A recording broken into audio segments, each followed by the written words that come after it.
Hey guys, just Blake with another fish room update. Just wanted to share what's been going on this week in the fish room. So if we start off with the 3x2x2, you may notice that there's a new addition in there. I've just propped up this log just so we'd be able to be seen. Usually it just sits on top nicely, but yeah, got a black ghost knife. So wanted one of these fish for a long time, and I think they're really cool, so excited to see, watch him grow up and stuff like that. Also, just while we're here, I'll point out this rock. I think that it was a really cool find at my local fish store.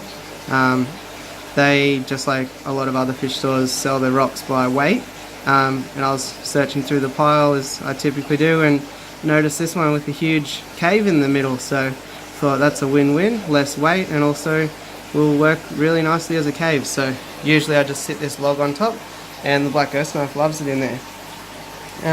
You'll also find in here somewhere, I think he's gone hiding because I put my arm in and got that log off. There he is, my Oscar. He's up the top there. They're getting along really fine. I was a bit tentative, obviously, see, you never know how fish are going to get along, but actually when I got home from work, they were both just cozied up in the cave, just hanging out, having a good time. So really happy with that. Obviously I was prepared to separate them if need be, and I'll keep watching over time. Oh, another thing, you'll notice I've got some black background on this tank as well now. So I've put black backgrounds on basically all the tanks, as you'll see, and I'll show you at the end how I did this. Go over to the saltwater tank now. It's all still kicking along. I've got two new additions over here conveniently hanging out together. So bang-eye cardinal and a coral beauty dwarf angelfish. So really happy with those guys. They seem to add a nice little dimension to the tank.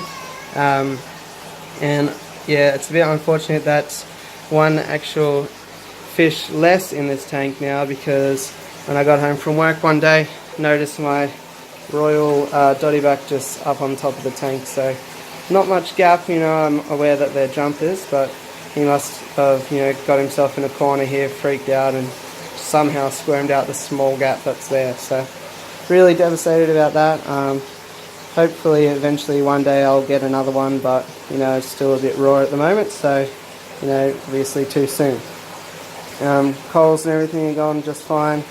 I was keeping an eye on the coral beauty as well. Sometimes they do like to nip at corals, but he seemed to have dodged a bullet there, which is nice. Live bearer tank, black background on again. They're doing well, nice plant coverage, so plenty of room for the babies to hide. Actually, there's one there, so we're having pretty good luck with this video today, which is nice. You'll notice that there's a bag of shell grit or crushed coral, or just some calcium to add into the water. So I wanted to get a bit more carbonate hardness in the water, so chuck that in there. The big tank, she's looking a bit bare at the moment because Oscar's moved out, but had to do that a little bit sooner than anticipated, because I did notice that the tetra numbers were dwindling. I mean, obviously I didn't think that they'd stay together forever, but I did think they'd be quick enough to outrun him for a fair while, but apparently not. So as soon as I noticed that, out he came and in with his new buddy over there. Angelfish and gourami tank, no update really, they're all just kicking along fine. The hair grass has settled in pretty well now, I think, so should start to notice that spreading about the place. And yeah, so this is what I made the background out of. I just got it from a local stationery store. Fairly thick black cardboard, which is good. You want to get it pretty thick, because I've tried to do it with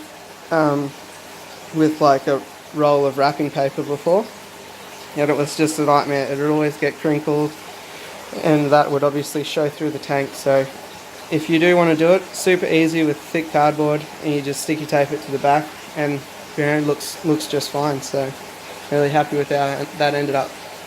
Another new thing I've done is got a new skimmer. Just noticed that my nano skimmer was basically overflowing every day, so thought I'd give that one an upgrade. So Yeah, or might notice the arrangement of the old in-tank sump as well. So I got some macroalgae in there as well to help remove some of the nitrates, and I just put the sponge at the front so that obviously all the detritus and that wouldn't get through the the biological media. So yeah, anyway, that's the update for the fish room for this week. Thanks for watching, and I'll see you next week. Bye.